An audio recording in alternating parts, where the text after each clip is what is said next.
Hello everyone, I am Irfan Habib, currently a first year MBBS student from AIMS Bhubaneswar. My NEET 2022 score was 685 with All India rank 594. आज हम discuss करने वाले हैं that is chapter number 9 biomolecules. इसके NCERT exam class में जो questions है जैसे कुछ multiple choice questions, then some very short answer type के क्वेश्चंस, शॉर्ट आंसर टाइप के questions and long answer type question. तो biomolecules chapter it's basically about bio and molecule, right? मतलब bio मतलब लिविंग एंड मॉलिक्यूल्स। मॉलिक्यूल्स आपको पता है कि जैसे छोटे छोटे पहले हो गए एटॉम्स, राइट? आपने पढ़ा सबएटॉमिक पार्टिकल्स, उससे मिलके बने एटॉम्स। एटॉम मिलके बना रहे मॉलिक्यूल्स, है ना? लाइक CO2 जैसे एक मॉलिक्यूल है ना? H2O एक मॉलिक्यूल है। वैसे ही हम बायोमोलिक्यूल्स देख रहे हैं। इन केस ऑफ लिविंग ऑर्गेनिज्म क्या क्या मॉलिक्यूल्स होते हैं? बीट कार्बोहाइड्रेट्स, है ना, प्रोटीन्स, लिपिड्स, ठीक है। कार्बोहाइड्रेट्स में हमने देखा मोनोसैकेराइड्स, डाइसैकेराइड्स। तो बेसिक ब्रीफ आपको अगर पता है तो we can talk about the question. जैसे पहला क्वेश्चन बोलता है कि it is said that elemental composition of living organisms and that of inanimate objects like earth's crust are similar in the sense that all the major elements are present in both. Then what would be the difference between this two groups? तो ऐसा बोला जाता है कि living organism के जो elemental composition है और जो एक आर्थ क्रास्ट या फिर कोई भी ऐसा ऑब्जेक्ट उठाना जो लिविंग नहीं है ना, बहुत सी चीजें दोनों में सिमिलर मिलता है। बट कौन कौन सी ऐसी चीजें हैं जिनमें उन्हें डिफरेंस देखने को मिलता है, right? Choose the correct answer from the following. जैसे बोला गया कि living organism have more gold than earth crust, it is obviously not right. Then living organisms have more water than inanimate objects. The next question is living organisms have more carbon, oxygen, hydrogen per unit mass than inanimate objects. And the last question option है living organisms have more calcium in them than inanimate. तो देखो, दोनों में कुछ similarities है, लेकिन क्या difference होता है कि दोनों में कुछ कुछ जैसे जगह जैसे सिमिलरिटीज है, वैसे कुछ कुछ जगह डिसिमिलरिटीज होंगे कि हाँ, कुछ ऑब्जेक्ट्स या फिर कुछ मॉलिक्यूल्स इसमें ज्यादा मिलेगा, कुछ ऑब्जेक्ट्स ऐसे होंगे जो नॉन लिविंग में ज्यादा मिलेगा, राइट? तो ऐसे कौन से ऑब्जेक्ट्स, सॉरी, मॉलिक्यूल्स है जो लिविंग ऑर्गेनिजम्स मिल रहे हैं, लेकिन तो लिविंग ऑर्गेनिजम्स के बेसिक जो है वो कार्बन, हाइड्रोजन, ऑक्सीजन, ये सारी चीजें आपको लिविंग ऑर्गेनिज्म में ज्यादा मिलेगा एज कम्पेयर टू जैसे नॉन लिविंग ऑर्गेनिज्म में आपको कैल्शियम या फिर सेलेनियम, ये सारी चीजें ज्यादा मिलेंगी, राइट? तो पहला ऑप्शन फिर कौन सा हो जाएगा कि living organisms have more carbon, oxygen, hydrogen per unit mass than inanimate, ठीक है। इसमें तो हमें, क्योंकि लिविंग ऑर्गेनिज्म जो है वो मोस्टली उनका जो बॉडी होगा, बॉडी के parts, they will be made up of like proteins या फिर बैकबोन, तो जो भी उनमें CO2 है ना, H2, यही मेजर कंपोनेंट है। तो देखो कार्बन, ऑक्सीजन, हाइड्रोजन से ही बना है, right? But that in case of any non living organism, तो नॉन लिविंग ऑर्गेनिज्म में क्या होता है कि उसमें अदर पार्टिकल सेलेनियम वगैरह, है ना, sulphur, sodium, calcium, magnesium, inorganic की चीजें, ये चीजें आपको अर्थ क्रस्ट में ज्यादा मिलेगा, ठीक है। तो ये पहला वाला ऑप्शन हो गया। The answer is C. Next question is many elements are found in living organisms, either free or in the form of compounds. Which of the following is not found in living organisms? इनमें से ऐसा कौन सा element है जो living organism में नहीं मिलता है ना? बी इट फ्री फॉर्म में, है ना, जैसे कि सिर्फ आयरन फ्री फॉर्म में ना, Fe के फॉर्म में मिले, या फिर कोई बाउंड फॉर्म में है ना, किसी कंपाउंड के फॉर्म में, जैसे FeCl3, ये सब कैसे हो गए? बाउंड फॉर्म में हो गए। तो ऐसे भी मिल सकता है या फिर ऐसे भी मिल सकता है Fe। तो हमें Fe3 प्लस Fe2 प्लस ये फ्री फॉर्म में, या फिर Fe in case of haemoglobin तो मिल जाता है लिविंग ऑर्गेनिज्म में, तो आयरन तो होगा नहीं। मैग्नीशियम भी लिविंग ऑर्गेनिज्म में मिलता है, क्लोरोफिल का मेन कंपोनेंट मैग्नीशियम होता है, राइट। सोडियम भी हमारे बॉडी में बहुत सी जगह, लाइक आप अगर अपने जाना पता है कि एक्स्ट्रासेलुलर फ्लूइड जो होता है उसमें पोटेशियम सोडियम ये सारी चीजें ज्यादा होते हैं, right. So the answer is silicon. दो का आंसर क्या हो जाएगा? ए। ठीक है। Next is amino acids have both an amino group and carboxyl group in their structure. Which of the following is an amino acid? बोला है कि amino acid जो होता है इसमें एक amino group भी होंगे और एक carboxyl group भी होगा। ठीक है। मतलब मान लो ये मैं कार्बन बना रहा हूँ, ये अल्फा कार्बन है, तो इससे एक एमिनो ग्रुप भी पैदा होता है और एक कार्बोक्सिल ग्रुप, एक हाइड्रोजन, और ये एक वेरिएबल ग्रुप। ये वेरिएबल ग्रुप हर एक अमीनो एसिड में वैरी करता है। ठीक है। तो इनमें से बताइए कि कुछ एग्जांपल्स गिवन है, इनमें से बताओ कौन सा अमीनो एसिड है। Formic acid, glycerol, glycine. Glycerol, देखो ग्लिसरॉल तो नहीं है, ग्लिसरॉल एक अल्कोहल है तो ये होगा नहीं। फॉलिक एसिड एक एसिड है, ये भी नहीं हो रहा है। ग्लाइकोलिक एसिड कम्प्लीटली एसिड, इसमें अमीनो ग्रुप नहीं है। ठीक है।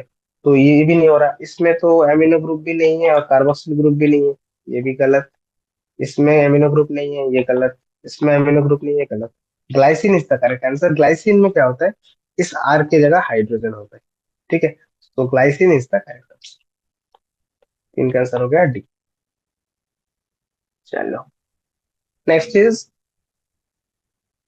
an amino acid under certain conditions have both positive and negative charges. एक एमिनो एसिड कुछ ऐसे कंडीशंस होते हैं जब उसमें लाइक पॉजिटिव चार्ज भी होता है, नेगेटिव चार्ज भी होता है एक ही मॉलिक्यूल में। अगर पॉजिटिव चार्ज होता है तो हम उसे कहते हैं कैटायन, अगर नेगेटिव चार्ज होता है तो हम उसे कहते हैं एनायन, राइट। ये एक कैटायन है, ये एक एनायन है। या फिर मैं आपको एमिनो का फॉर्म लिखता हूँ, तो ये एक कैटायन है और ये एक एनायन है, राइट। बट अगर एक साथ दोनों रह गया कि इसमें NH3 प्लस भी मिल रहा है मुझे और मुझे CO माइनस भी मिल रहा है, तो अब बताओ इसको क्या कहें। दोनों अगर positive and negative charge simultaneously present हो एक ही मॉलिक्यूल में, तो इस टाइप के अमीनो एसिड को हम बोलते हैं ज्विटर आयनिक फॉर्म। ठीक है। Is called as zwitter ionic form. Zwitter ionic form में दोनों positive and negative charge same molecule में सेम टाइम में प्रेजेंट होता है। ऐसा नहीं कि सेम मॉलिक्यूल कभी पॉजिटिव कभी नेगेटिव, हाँ वो भी करता है, बट जब वो एक साथ दोनों शो कर रहा है simultaneously, then it is called as zwitter ionic form. ठीक है। Answer is D. Next is sugars are technically carbohydrates. Sugar जो है बेसिकली दे आर कार्बोहाइड्रेट्स। अगर इस फैक्ट को हम मानते हुए चले, है ना, कि इनका फॉर्मूला ये CH2O इसके मल्टीपल में होगा, मतलब इसको 1 से मल्टीप्लाई करो एक कार्बोहाइड्रेट मिलेगा, 2 से मल्टीप्लाई करो दूसरा कार्बोहाइड्रेट मिलेगा। अगर इस फॉर्मूला को हम, है ना, माने, then hexose therefore have 6 carbons, 12 hydrogen, 6 oxygen, तो इसको 6 से मल्टीप्लाई करें तो हेक्सोस आ रहा है, 6H12O6। ठीक है। ग्लूकोज यही है, हेक्सोस है एक। ठीक है। तो इनमें से और कौन सा ऐसा हेक्सोस है? तो यार ये देखो, ये कुछ चीजें याद करने वाली होते हैं, है ना। आप केमिस्ट्री में जब बायोमोलिक्यूलर अगर आप पढ़ते हो तो कुछ बेसिक बेसिक, है ना, कार्बोहाइड्रेट्स के नाम याद करवाया जाता है। जैसे कि आ, कुछ होते हैं जो ट्रायोस होते हैं, कुछ टेट्रोस, कुछ पेंटोस, कुछ हेक्सोस। ट्रायोस, ये सारे नाम कौन से बेसिस पे गिवन है? On the basis of number of carbon. अब 3 कार्बन हो तो हम बोलेंगे ट्रायोस, अगर 4 कार्बन हुए टेट्रोस, अगर 5 कार्बन हुए पेंटोस, 6 कार्बन हुए हेक्सोस, राइट। तो उसी के बेसिस पे अगर देखें तो जैसे यहाँ पर राइबोस है, इट्स अ पेंटोस कार्बन क्योंकि इसमें 5 कार्बन है। ठीक है।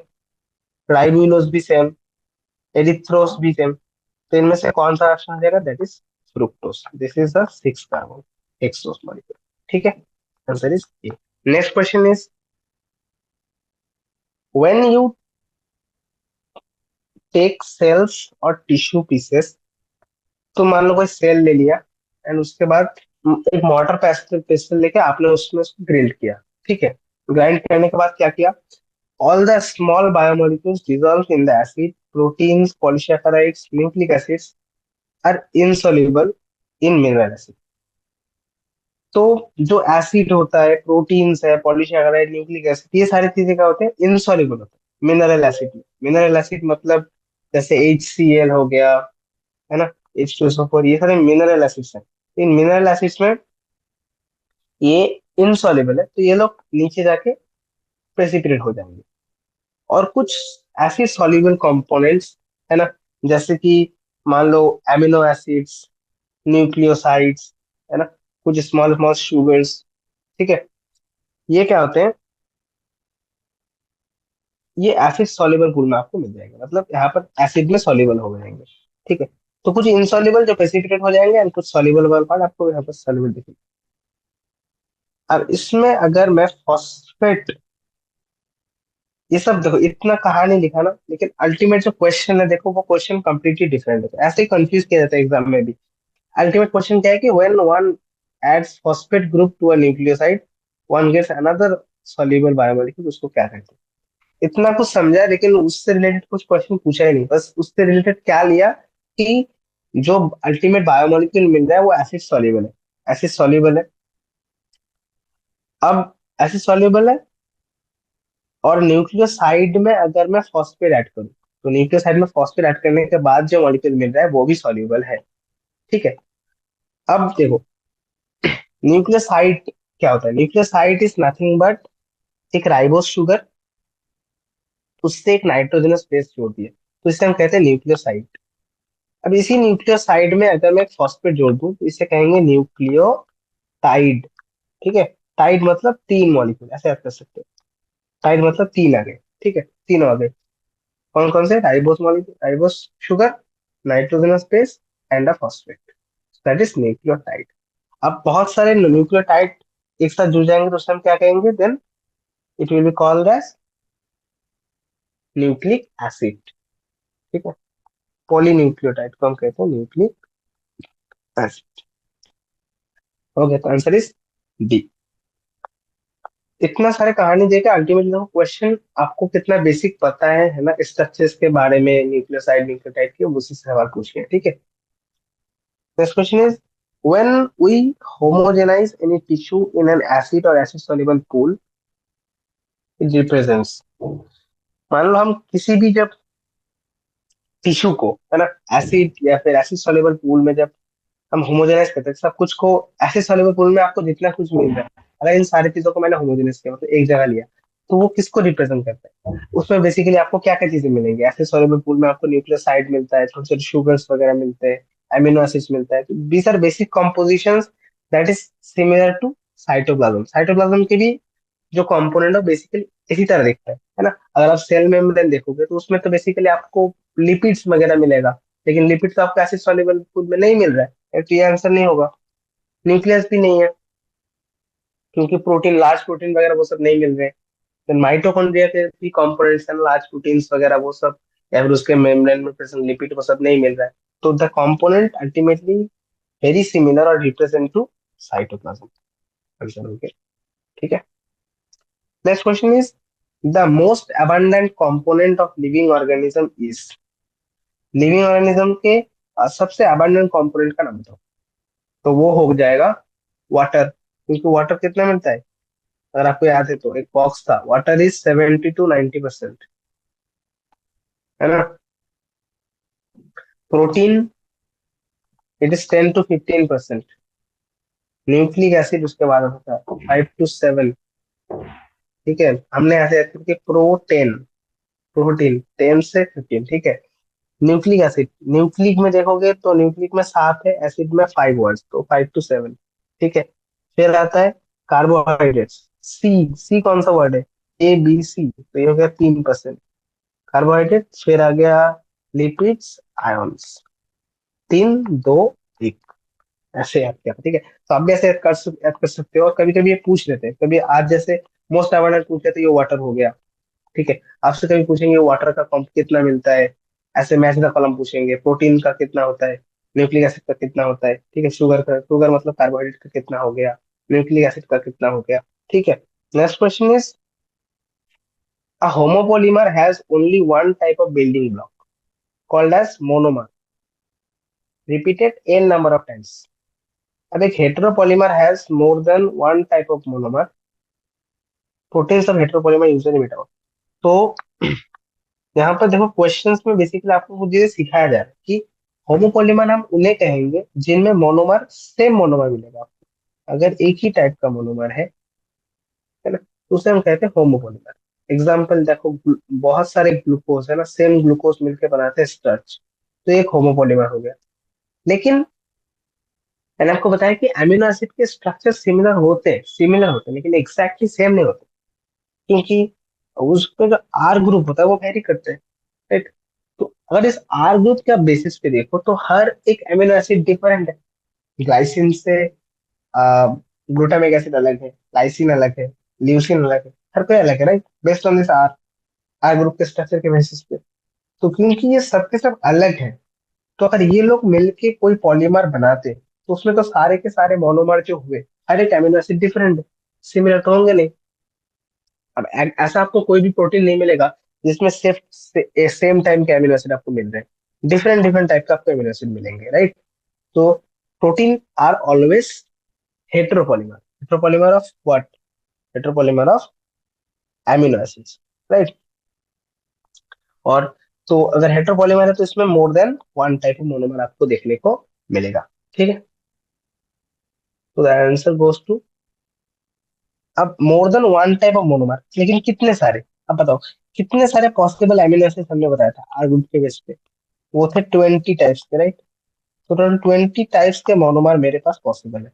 तो the answer, most accurate answer will be 20 types of monomer, ठीक है।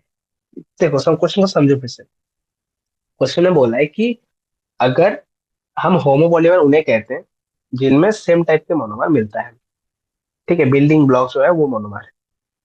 लेकिन in case of proteins there are monomers. कौन है मोनोमर? Amino acid. तो ये अमीनो एसिड कितने टाइप के हो सकते हैं? 20 types. Based on what? Based on the presence of R group. R group vary करता है, तो 20 टाइप्स के अमीनो एसिड पॉसिबल है, और यही इसका मोनोमर है। तो ये मिलके अगर बनाएगा, है ना, तो दैट विल बी हेट्रोपॉलीमर, क्योंकि उसमें हर एक मोनोमर अलग अलग है। ऐसा नहीं है कि 20, मान लो एक ऐसा प्रोटीन है जिसमें 100 ब्लॉक्स है, उसमें से मान लो कोई एक अमीनो एसिड 40 प्रेजेंट है, कोई 30% है, कोई 10, कोई 2, कोई एक, ऐसे रैंडमली कैसे हो सकते हैं? बट पॉसिबिलिटी तो है ना, हर एक मोनोमर का डिफरेंट का। सो दैट इज, आंसर इज 8, ठीक है। Next question is, proteins perform many physiological functions. For example, some function as enzymes. कुछ प्रोटीन्स होते हैं जो एंजाइम्स की तरह फंक्शन करते हैं। तो इनमें से ऐसा एक function, which one of the following represent an additional function? इनमें से कौन सा प्रोटीन का फंक्शन है, बताओ। प्रोटीन एंटीबायोटिक्स की तरह काम करता है? नो। प्रोटीन पिगमेंट्स की तरह? No, this are other molecules, right. Hormones, हाँ, कुछ हॉर्मोन्स होते हैं जो प्रोटीन, जैसे इंसुलिन एक हार्मोन हो गया। हार्मोन क्या है? Hormone is nothing but biochemical that, जो बॉडी के कोई पार्ट सिंथेसिस करता है बहुत ही स्मॉल अमाउंट पे, और वो किसी एक टारगेट ऑर्गन पे जाके काम एक्ट करता है and shows physiological functions. Insulin भी ऐसा ही करता है ना। Insulin is made up of protein. So protein hormones present है। हार्मोन डिफरेंट टाइप्स के होते हैं, प्रोटीन हार्मोन्स, स्टेरॉइड हार्मोन्स, हर किसी का एक्ट करने का तरीका अलग है, ओके। बट प्रोटीन का एक फंक्शन ऑफ हार्मोन भी बोल सकते हैं। Answer is D, okay. Next is, glycogen is a homopolymer. Glycogen एक होमोपॉलीमर है। होमोपॉलीमर मतलब सिमिलर टाइप के मोनोमर आपको मिलेंगे। तो इसका बताओ मोनोमर क्या होगा? It is made up of, glycogen is made up of, glycogen किसका, पहले समझो ग्लाइकोजन है क्या। ग्लाइकोजन कार्बोहाइड्रेट है, तो इसका जो मोनोमर होगा वो बेसिकली कोई कार्बोहाइड्रेट ही होगा, राइट। तो राइबोस, तो अमीनो एसिड तो पहले ही हट गया, ऑप्शन है राइबोस, कैरेक्टर्स, ग्लूकोज। तो ग्लाइकोजन जो होता है ये होमोपॉलीमर होता है ग्लूकोज का, ठीक है। बहुत सारे ग्लूकोज मिलके ग्लाइकोजन बनाते हैं। ग्लाइकोजन, स्टार्च, ये सब कुछ सब किसका होमोपोलीमर है, दैट इज ग्लूकोज। ठीक है। नेक्स्ट तो आंसर हो गया A. Next question is the number of ENDs ends in a glycogen molecule. मतलब ग्लाइकोजन मॉलिक्यूल का जो एंड है, जितने भी एंड्स है ना, इन सारे एंड्स के नंबर क्या होना चाहिए? The number of ends in the glycogen molecule would be equal to the number of branches. जितने सारे ब्रांचेस है, मान लो ग्लाइकोजन मॉलिक्यूल का मैं ऐसे दिखा रहा हूँ, चार ब्रांच तो इसमें कितने सारे एंड हो गए? ग्लाइकोजन मॉलिक्यूल के जितने भी आपको ब्रांचेस दिख रहे हैं, उसके बेसिस पे उसका एंड डिसाइड नहीं होता। एंड कैसे डिसाइड होता है? इसके पास दो एंड होता है, इधर द राइट एंड और द लेफ्ट एंड। और हम इसे कह सकते हैं, राइट एंड को हम कह सकते हैं R for right, R for reducing end, end left end is non reducing end. ये हो गया नॉन रिड्यूसिंग। रिड्यूसिंग मतलब इसमें ऐसा एक एल्डिहाइड या फिर कार्बाइल ग्रुप है जो क्या कर सकता है, सी, जो रिड्यूसिंग ग्रुप्स है ना, सी यू को Cu2 प्लस कर सकता है, सॉरी Cu2 प्लस को Cu प्लस कर सकता है। तो इसका राइट एंड में वो प्रॉपर्टी अवेलेबल है, लेकिन जो लेफ्ट एंड है उसमें ऑलमोस्ट वो प्रॉपर्टी अवेलेबल नहीं है, बिकॉज इधर द ग्रुप इज नॉट, जो फंक्शनल ग्रुप है वो फ्री नहीं है ना, वो किसी और के साथ बॉन्ड बना चुका है। तो that is may be a possible reason. तो हर एक ग्लाइकोजन में कितने एंड्स होते हैं? That is 2। ये ब्रांचिंग पॉइंट्स देख के आपको कंफ्यूज करने के लिए है। Basically it is 2। whether it has 4 branches, 10 branches, 11 branches, doesn't matter। And दो है, एक राइट एंड एक लेफ्ट एंड, या फिर आप बोल सकते हैं एक रिड्यूसिंग एंड और एक नॉन रिड्यूसिंग एंड। ठीक है। नेक्स्ट हो गया कि the primary structure of protein molecule has. Protein molecule के प्राइमरी स्ट्रक्चर के पास कितने एंड्स होते हैं? सो जिसका भी ऐसा ही है, इसका दो एंड्स होंगे, और ऐसे बहुत सारे अमीनो एसिड्स मिला के प्रोटीन में। प्राइमरी स्ट्रक्चर मतलब क्या? बस अमीनो एसिड्स चेन में जुड़े हुए हैं। ठीक है, प्राइमरी स्ट्रक्चर। जिसका दो एंड होगा, एक होगा एन टर्मिनल और एक होगा सी टर्मिनल। क्योंकि आपको पता है, अगर आप अमीनो एसिड का स्ट्रक्चर ध्यान से देखोगे, so it's nothing but like this, C O minus two H R। ऐसे होता है right? तो देखो, एक एंड में ये कार्बोक्सिल ग्रुप होगा, मान लो यहाँ से शुरू हो रहा है, तो एक एंड में तो ये नाइट्रोजन वाला ग्रुप होगा। ठीक है। तो ये फर्स्ट टर्मिनल को हम क्या कहेंगे? N terminal. तो ये वाला हो गया एन टर्मिनल। और लास्ट में C ग्रुप रहेगा, है ना। इसके साथ और एक अमीनो एसिड बॉन्ड करेगा, इसके साथ और एक अमीनो एसिड, ऐसे अमीनो एसिड जुड़ते जाएंगे राइट। जुड़ते जुड़ते जुड़ते अल्टीमेटली जो मॉलिक्यूल आएगा, अल्टीमेट जो मॉलिक्यूल आएगा उसमें भी ऐसा ही होगा, CR H। और उसके बाद क्या रह जाएगा? तो ये क्या होगा? C terminal. तो इसके पास दो टर्मिनल होते हैं, दो एंड्स होते हैं, एक है एन टर्मिनल और एक है सी टर्मिनल। ऑप्शन हो गया ए। लास्ट MCQ क्वेश्चन है कि एंजाइम्स और बायोकैटालिस्ट।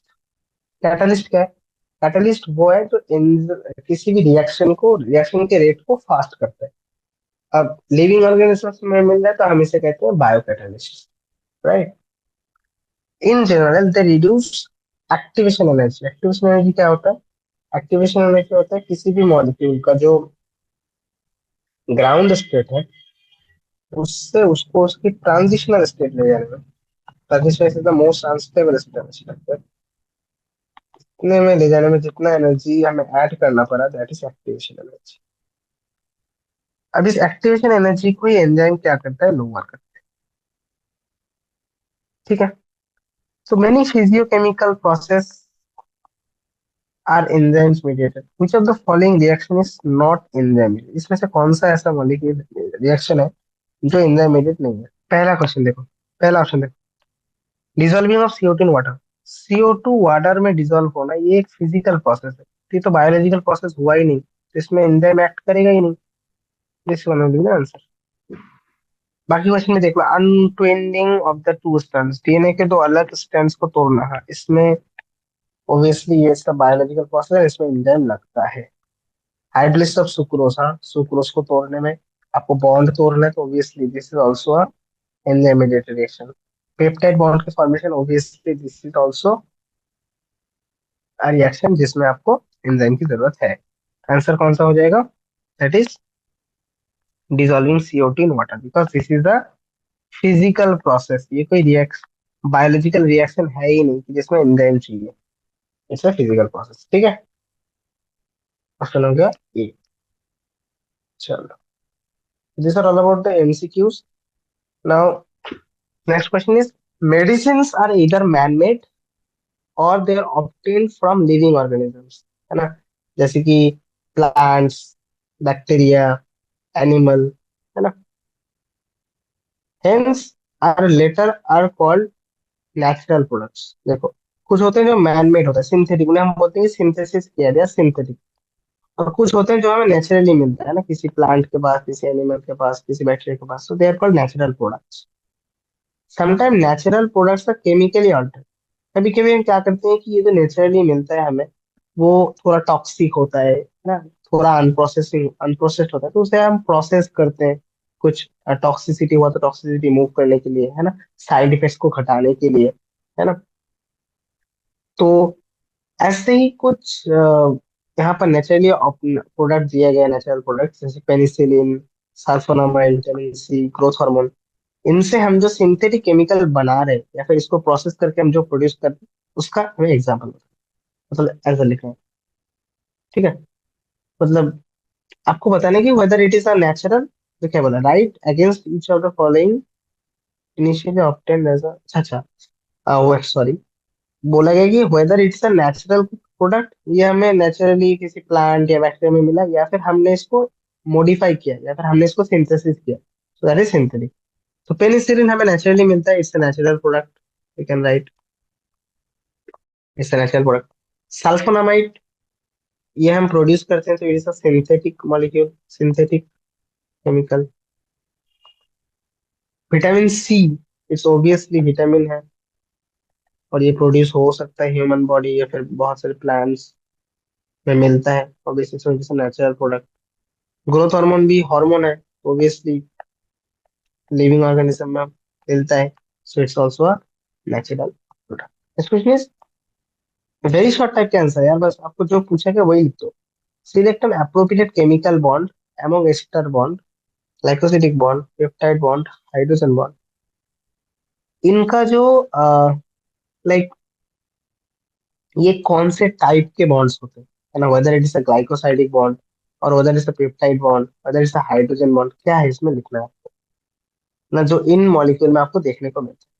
पॉलीसेकेराइड में हमें क्या देखने को मिलता है? ग्लाइकोसिडिक बॉन्ड, है ना। एक मोनोसेकेराइड जब दूसरे मोनोसेकेराइड से बाइंड करता है, तो वो कौन से बॉन्ड से बाइंड करता है? That is glycoside.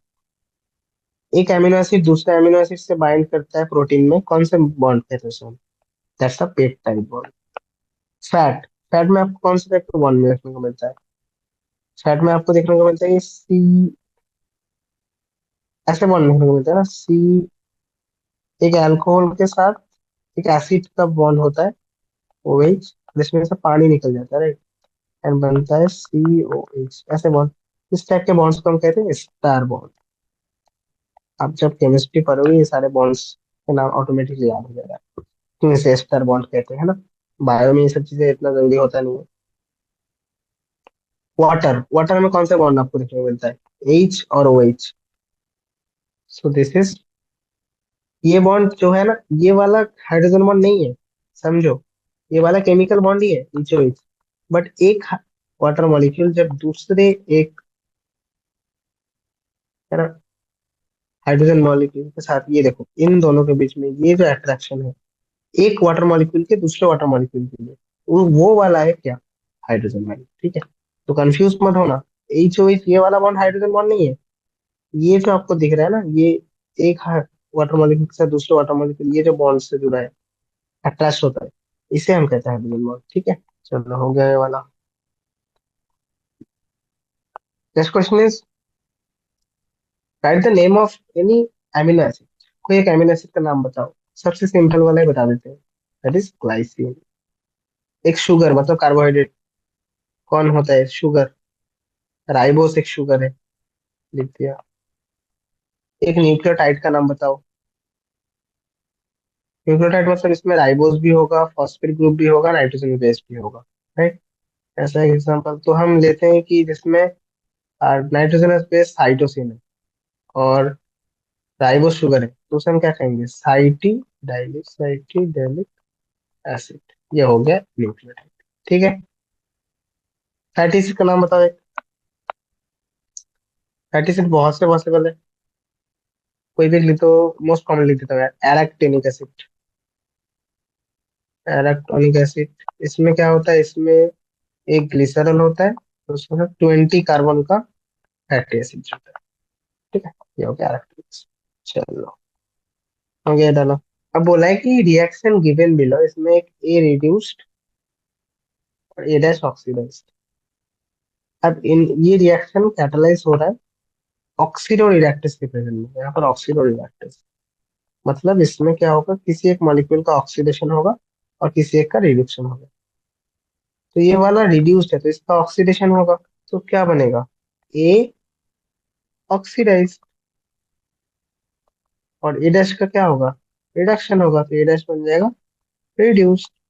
बस है, जो ऑक्सीडाइज था उसको रिड्यूस करना था, और जो रिड्यूस्ड है उसको ऑक्सीडाइज करना है, क्योंकि एंजाइम का नाम क्या है? Oxido reductase. तो किसी एक मॉलिक्यूल का ऑक्सीडेशन होगा, दूसरा मॉलिक्यूल का रिडक्शन होगा, right? Redox reaction, simple. Next, how are prosthetic groups different from cofactors? Prosthetic groups और कोफैक्टर में क्या डिफरेंस होता है? वेरी शॉर्ट टाइप के आंसर है, तो हम बस सिंपल एक वर्ड में बताते हैं। देखो, प्रोस्थेटिक ग्रुप जिसमें जो ऑर्गेनिक कंपाउंड है ना, वो टाइटली बाउंड होता है, tightly bound to apo enzyme. Apo enzyme के साथ ये टाइटली बाउंड होता है। और कोफैक्टर्स क्या होते हैं? These are basically some metal ions. तो आप ऐसे लिख सकते हो कि हाँ, cofactors are may be organic और इनऑर्गेनिक,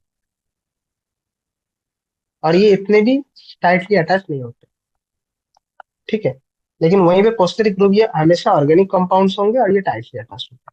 ठीक है, एंड ये सब जो कोफैक्टर, पोस्टेरिक ग्रुप, ये सब कुछ क्या है? These are all coenzymes. Coenzymes मतलब ये लोग मेन एंजाइम नहीं है, प्रोटीन वाला पार्ट नहीं है एंजाइम का। एंजाइम तो मेनली प्रोटीन से बना होता है, राइट? एंजाइम का प्रोटीन वाला पार्ट है, और उसके साथ एक कोएंजाइम, ये दोनों मिला के एक फंक्शनल एंजाइम बनाते हैं, जिसको हम कहते हैं हॉलो एंजाइम। ठीक है, समझे? मतलब एंजाइम के स्ट्रक्चर में इसका ऐसा कुछ है नहीं, बट इसके बगैर एंजाइम अपना बायोकेमिकल फंक्शन शो नहीं कर पा रहा। इधर सबस्ट्रेट बाइंड नहीं हो रहा, या फिर सबस्ट्रेट कैटलाइज नहीं हो रहा। ठीक है, so these are coenzymes. Next question is, glycine and alanine are different with respect to one substituent on the alpha carbon। इनमें कॉमन सब्स्टिट्यूएंट क्या है? देखो, मैंने पहले भी बोला था कि जो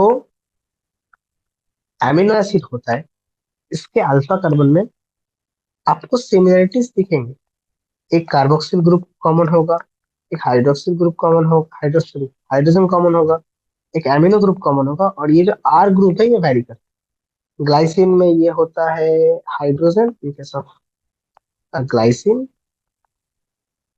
एंड एलानिन के केस में ये क्या होता है? Methyl group in case of alanine. तो अब बताओ, ये डिफरेंस हो गया एक सब्स्टिट्यूट का, लेकिन तुम्हें पूछा कॉमन सब्स्टिट्यूट ग्रुप का नाम। तो कॉमन सब्स्टिट्यूट क्या क्या है यहाँ पर? दैट आर दिस ग्रुप्स नहीं, रुको।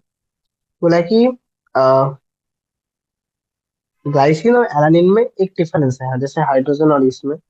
तो बोला है कि कॉमन सब्स्टिट्यूट ग्रुप्स क्या क्या है। अच्छा हाँ, देखो, तो कॉमन सब्स्टिट्यूट हो सकता है कि सब्स्टिट्यूट ग्रुप मतलब इस आर की बात किया तो क्या क्या कॉमन आर ग्रुप हमें देखने को मिलता है, वही बताया। अच्छा, तो common R groups are either hydrogen group that is seen in glycine, or it's a methyl group that is seen in alanine. It may be a hydroxy methyl group that is seen in case of a serine। ठीक है, these are some of the examples। तो ये हो गया इसका answer. ये रहा, ये तीनों लिखे ना। ठीक है, these are common substituent groups.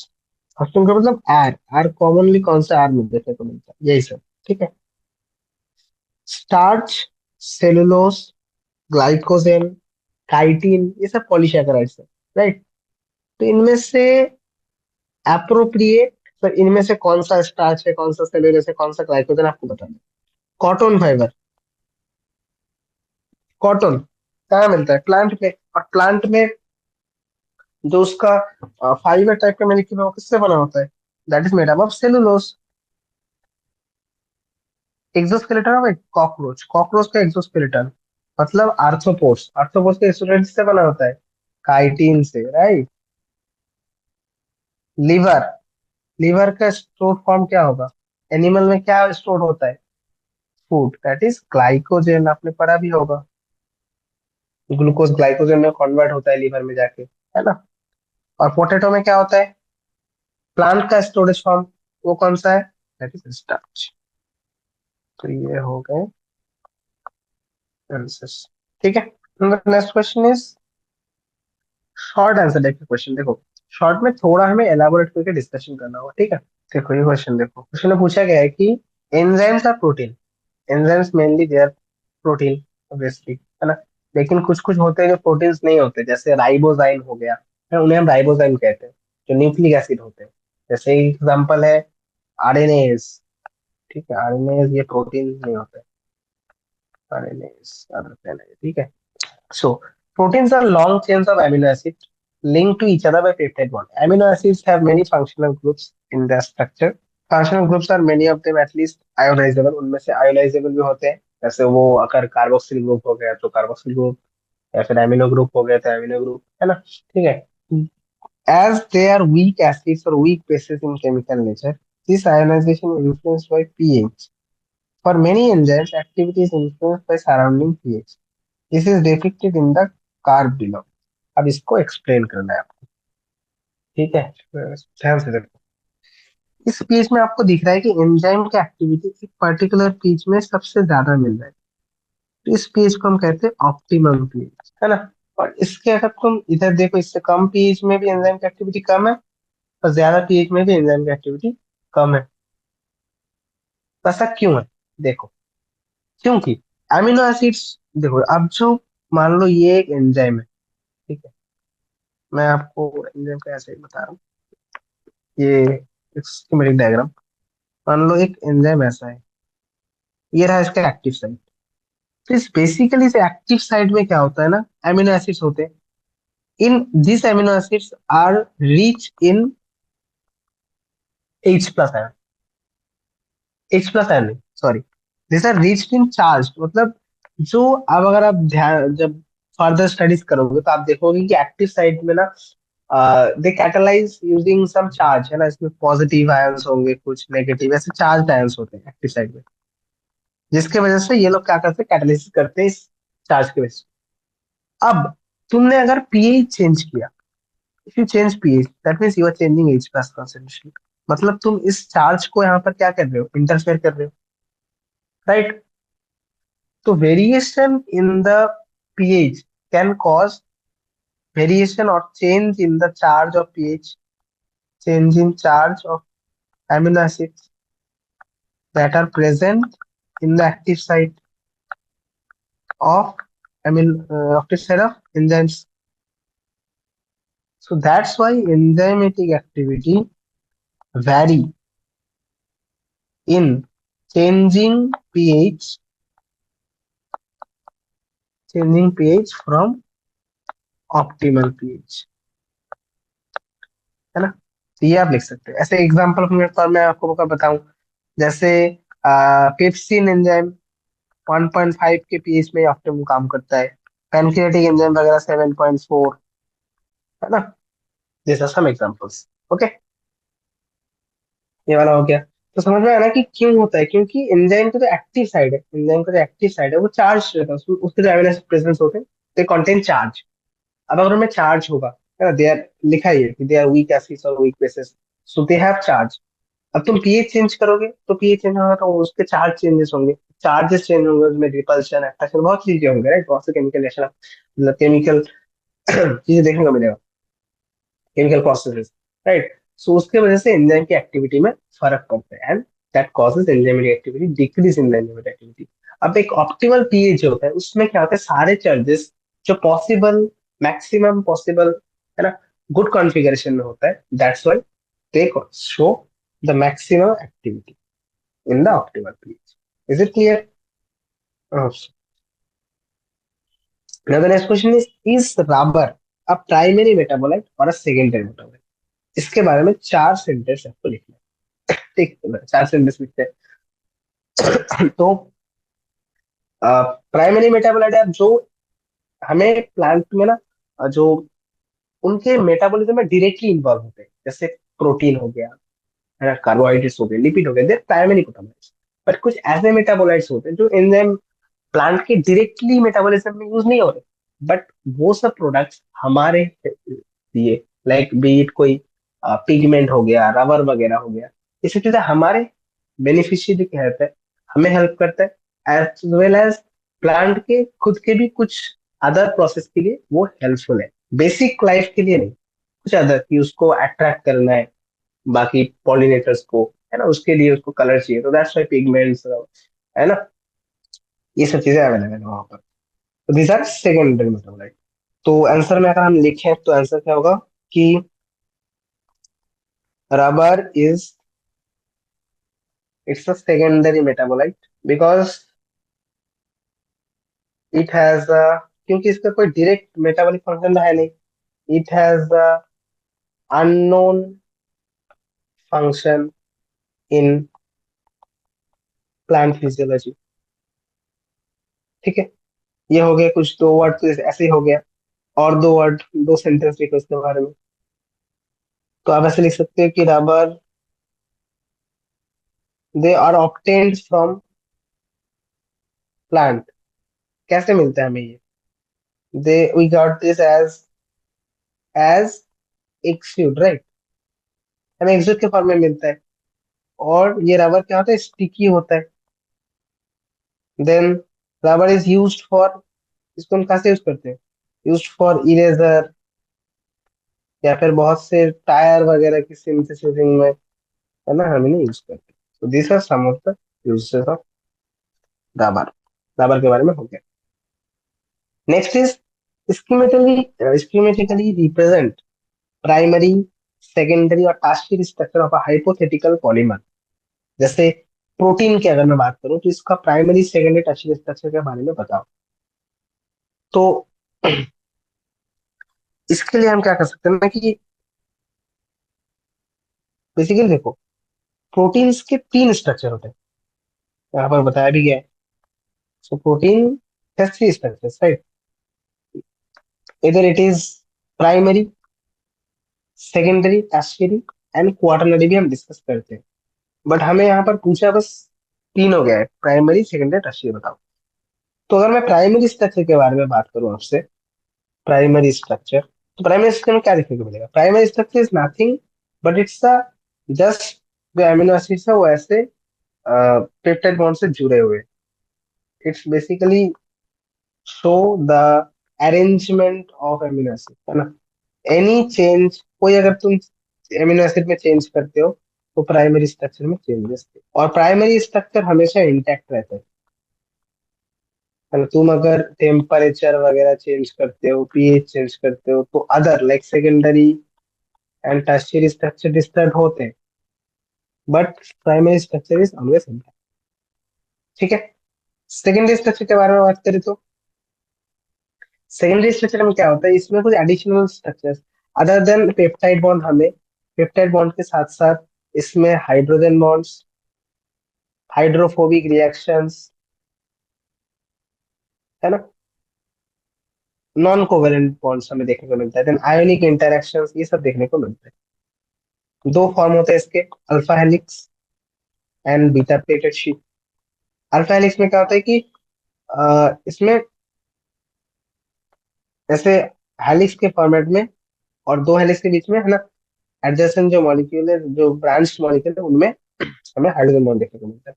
Beta pleated sheet में क्या होता है कि एक, ये एक ऐसे शीट की तरह, है ना, शीट की तरह इसमें ऐसे हाइड्रोजन बॉन्ड्स हमें देखने को मिलते हैं। ठीक है, ये हो गया।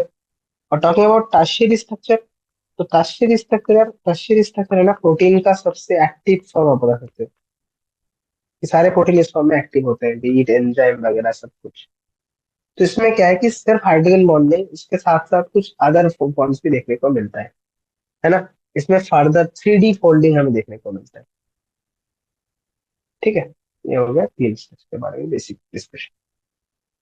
आप एनसीईआरटी से डायरेक्टली जो डायग्राम्स है ना उन्हें चिपका के फिर ये लिख दोगे, this are more than enough. Okay, next is nucleic acid exhibit secondary structure. Nucleic acid जो होते हैं इनमें हमें सेकेंडरी स्ट्रक्चर देखने को मिलता है। तो आप इसको जस्टिफाई करो। तो यार देखो, न्यूक्लिक एसिड मतलब व्हाट इज न्यूक्लिक एसिड, आप बताओ। न्यूक्लिक एसिड एग्जांपल अगर हमारे हमारे बॉडी में प्रेजेंट है, दैट इज डीएनए, है ना, डीऑक्सी राइबो न्यूक्लिक एसिड और ribo nucleic acid, that is RNA. तो ये जो डीएनए या फिर आरएनए है, ये हमेशा एक हेलिक्स के फॉर्म में रहते हैं। आपने डीएनए का स्ट्रक्चर आपने पढ़ा होगा, बीटा है ना, हेलिकल स्ट्रक्चर। जो आ, एक क्वेश्चन की जो फॉर्मूला दिया, मतलब जो हाइपोथेसिस दिया था, उसके बेसिस पे भी डीएनए का स्ट्रक्चर कैसा है, double helix. RNA single helix है। तो दिस आर हेलिक्स, मतलब they always exist in a form of helix. अब डीएनए जो है, डीएनए बनाता है डबल हेलिक्स और RNA single stranded double helix. अब क्योंकि हेलिक्स जो हमने मेरे को अभी बताया कि हेलिक्स क्या है, हेलिक्स में क्या होता है, ऐसे ऐसे इसे तो हेलिक्स कहते हैं ना। Helix is considered as a क्या, is considered as a secondary structure because not only nucleotide, nucleotide में हमें कौन से बॉन्ड देखने को मिलता है, excuse me, that is phosphodiester bond. लेकिन इस हेलिकल स्ट्रक्चर में फॉस्फोडाइस्टर बॉन्ड, सॉरी, तो जो सेकेंडरी स्ट्रक्चर होते हैं that is in helix. Helix में फॉस्फोएस्टर बॉन्ड के साथ साथ हमें हाइड्रोजन बॉन्ड वगैरह, है ना, अदर हाइड्रोफोबिक इंटरेक्शंस ये सब भी देखने को मिल रहा है। So this is also a secondary structure. That's why we can say the nucleic acids stay in the form of, या फिर they exist in the form of secondary structure. ठीक है, ये हो गया। Last question of the short questions, that is, एक statement है कि living state is a non equilibrium state. आप इसको कैसे जस्टिफाई करते हो? तो हम इसे ऐसे एक्सप्लेन कर सकते हैं कि देखो यार, देखो, तो लिविंग स्टेट जो है, अगर मैं लिविंग बोल रहा हूँ, किसी भी बायोलॉजिकल सिस्टम आप उठा लो, है ना, तो उसमें मेटाबॉलिक रिएक्शन होगा, और वो लिविंग है तो उसमें मेटाबॉलिज्म हो रहा है। अब मेटाबॉलिज्म रिएक्शन, इसमें हमेशा इन्फ्लक्स हो रहा है, कुछ मॉलिक्यूल का इन्फ्लक्स हो रहा है, इनमें कुछ का एनाबॉलिज्म हो रहा है, मतलब कुछ बन रहा है तो इन्फ्लक्स, कुछ निकल रहा है कैटाबॉलिज्म होके, तो सम इफ्लक्स इज ऑल्सो गोइंग। तो influx and efflux of metabolites हमेशा इट्स लाइक कॉन्टिन्यूअसली चल रहा है, राइट। तो कभी भी ऐसा नहीं है कि इक्विलिब्रियम मेंटेन्ड है ना, कुछ ना कुछ इन्फ्लक्स हो रहा है हमेशा, कुछ ना कुछ बन रहा है इसमें, एंड कुछ आ रहा है, एंड कुछ ना कुछ हमेशा जा भी रहा है। So always it is changing, that's why it is not equilibrium, it is non equilibrium state. ठीक है, फर्दर जस्टिफिकेशन के लिए आप इसको ऐसे भी बोल सकते हो कि इक्विलिब्रियम में हमें कभी भी इक्विलिब्रियम में वर्क नहीं होता, equilibrium can never work. But living state में हमें पता है कि वर्क हमेशा हो रहा है, हीट के फॉर्म में भी हमेशा एनर्जी लॉस हो रहा है, वर्क के कुछ form, right. So we need energy, तो उसके लिए वर्क चाहिए। और इक्विलिब्रियम में वर्क नहीं होता, equilibrium doesn't can not perform work, so it is always a non equilibrium. ये दूसरा जस्टिफिकेशन हो गया। ठीक है, सो दिस इज समथिंग, दो ही हो गया, एक मेटाबॉलिज्म आप बता सकते हो और दूसरा हो गया ये वर्क वाला चीज। ठीक है, so that's why we can say that living state is a non equilibrium state to be able to perform work. ठीक है, वही लॉन्ग आंसर टाइप क्वेश्चंस। देखो, लॉन्ग आंसर टाइप में हमें थोड़ा लिखना होगा। ठीक है, furthermore we have to discuss. First question is formation of enzyme substrate complex, EF complex is the first step in catalyzed reaction. Describe the other steps, बाकी के स्टेप्स बताओ इंजन कैटालिसिस रिएक्शन के। ठीक है, so what are the other reactions, तो पहला step लिखो। What are the other steps? First step substrate bind करता है एंजाइम के साथ, और है ना, substrate bind with the enzyme active site, ये हो गया पहला स्टेप। दूसरा स्टेप में, और अकॉर्डिंग अगर हम लाइक इंड्यूस फीड मॉडल को लेके चले, तो एक्टिव साइट जब सबस्ट्रेट आता है, तो जब सबस्ट्रेट बाइंड करता है, substrate binding causes some fitting changes, है ना, it alter the shape of active site and fit more tightly, और टाइटली से फिट हो जाएगा, ताकि क्या हो जाए, सबस्ट्रेट और एंजाइम एकदम प्रॉक्सिमिटी में आ जाए, है ना। Now this active site of enzyme will break the covalent bonds, जो सबस्ट्रेट में जो कोवेलेंट बॉन्ड प्रेजेंट है उसको तोड़ेगा, एंड क्या बनाएगा, प्रोडक्ट में कन्वर्ट करेगा सबस्ट्रेट को। ओके, तो क्या हो गया, एंजाइम सबस्ट्रेट, पहले एंजाइम सबस्ट्रेट कॉम्प्लेक्स बना, फिर एंजाइम सबस्ट्रेट से कन्वर्ट हो गया ये एंजाइम प्रोडक्ट कॉम्प्लेक्स में। अल्टीमेटली क्या होगा, अब ये प्रोडक्ट क्या होगा, रिलीज हो जाएगा, product will be release, and enzyme ये फिर से फ्री हो गया to bind with another substrate for next. Enzyme product complex में से अब क्या हो गया, एंजाइम प्लस, यहाँ पर था enzyme plus substrate bond. This are the four steps of enzyme substitution. आप ड्रॉ कर सकते हो कि पहले एक एंजाइम था, सबस्ट्रेट आया, बाइंड करके बनाया, एंजाइम सबस्ट्रेट कॉम्प्लेक्स कन्वर्ट हो गया एंजाइम प्रोडक्ट कॉम्प्लेक्स में, अल्टीमेटली प्रोडक्ट रिलीज हो गया। ठीक है, this are the four steps of the catalysis reaction done by enzyme. ठीक है, अब दिस इज बेसिकली क्लियर। चलो नेक्स्ट क्वेश्चन इज कि what are the different classes of enzymes, enzyme के क्लासेस के नाम बताओ।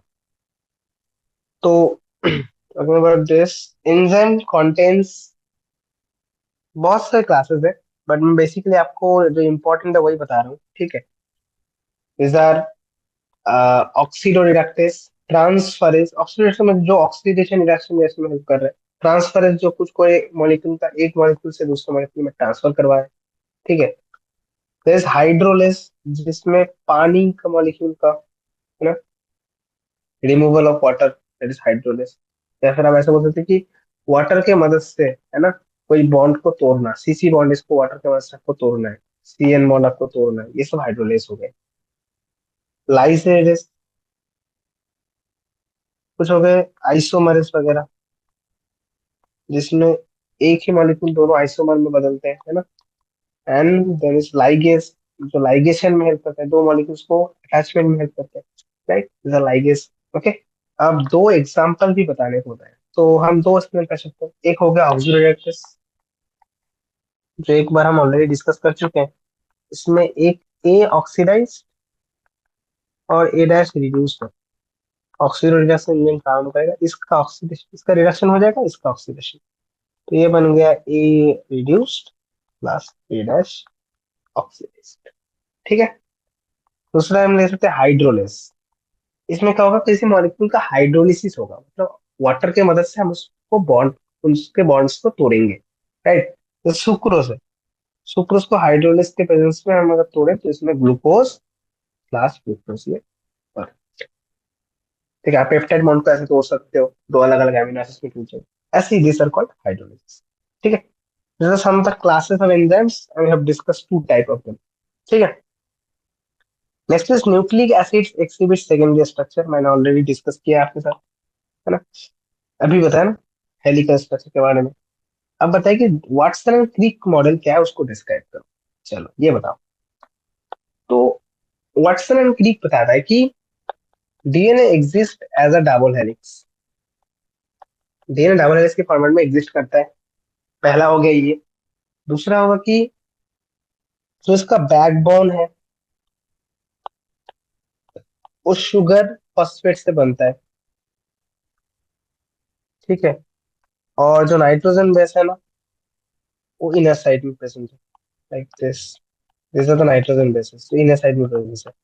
और ये जो बैकबोन है कौन बना रहा है, that is sugar phosphate, inner side forming hydrogen bond with other nitrogen base, right. और नाइट्रोजन बेस क्या कर रहा है, हाइड्रोजन बॉन्ड्स। हाइड्रोजन बॉन्ड हो सकता है इधर इट इज टू और three, two between adenine and thymine, guanine और साइटोसिन के बीच में तीन, दिस इज स्ट्रॉन्ग। ओके। और यही हाइड्रोजन बॉन्ड अल्टीमेटली आपको, एंड इसके साथ हाइड्रोजन बॉन्ड में जैसे प्रेजेंस है, उसके साथ ना हमें एक ऐसे डिग्री के भी चेंजेस देखने को मिलते हैं हर एक स्टेप में।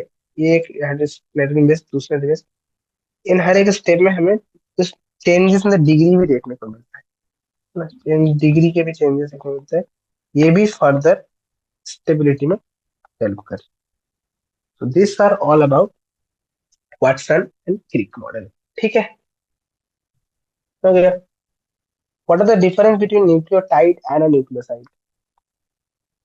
टॉकिंग अबाउट दिस, न्यूक्लियोटाइड में हमें ribose plus phosphate plus nitrogen base group मिल जाता है। न्यूक्लियोसाइड में हमें राइबोस प्लस न्यूक्लिक एसिड तो था लेकिन फॉस्फेट ग्रुप नहीं है। एग्जांपल बताओ, यहाँ पर मैं बता रहा हूँ राइबोस प्लस एडेनिन, तो ये बन गया adeno, sorry, ribose plus adenine, तो ये बना एडिनोसिन। अब इसमें अगर मैं फॉस्फेट जोड़ दूं तो ये बन जाएगा adenylic acid. Same example, ribose plus cytosine, तो ये बनाएगा साइटिडीन। और वही ribose plus cytosine plus phosphate तो बन जाएगा साइटिड। This is the difference. इसमें तीन मॉलिक्यूल है, इसमें दो, राइबोस और नाइट्रोजन बेस। इसमें एक फॉस्फेट बॉन्ड भी आ रहा है, इसमें फॉस्फोडाइस्टर बॉन्ड प्रेजेंट होता है ना। इसमें सिर्फ एन ग्लाइकोसिडिक बॉन्ड देखने को मिलता है, एन ग्लाइकोसिडिक बॉन्ड। इसमें फॉस्फोस्टर बॉन्ड आपको देखने को मिलता है क्योंकि फॉस्फेट बॉन्ड बाइंड करता है। इसमें एन ग्लाइकोसिडिक बॉन्ड देखने को मिलता है सिर्फ, इसमें फॉस्फोस्टर प्लस एन ग्लाइकोसिडिक। ठीक है। these are energy mediating compounds, energy mediating compounds like ATP वगैरह, यूडीपी, सब कुछ इसी फॉर्म में होते हैं, right.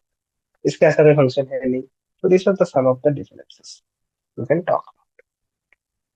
Then, and the last is describe various forms of lipid. Lipid के वेरियस फॉर्म्स को डिस्क्राइब कर, तो आप इन्हें ऐसे डिस्क्राइब कर सकते हो कि either they are simple lipids, lipids मैं डिस्कस कर रहा हूँ lipids, either they are simple lipids or they are compound lipids. Simple lipid, compound lipids and its derivatives, ये एक ग्रुप में आ रहे हैं। सिंपल लिपिड्स को नेक्स्ट वाला।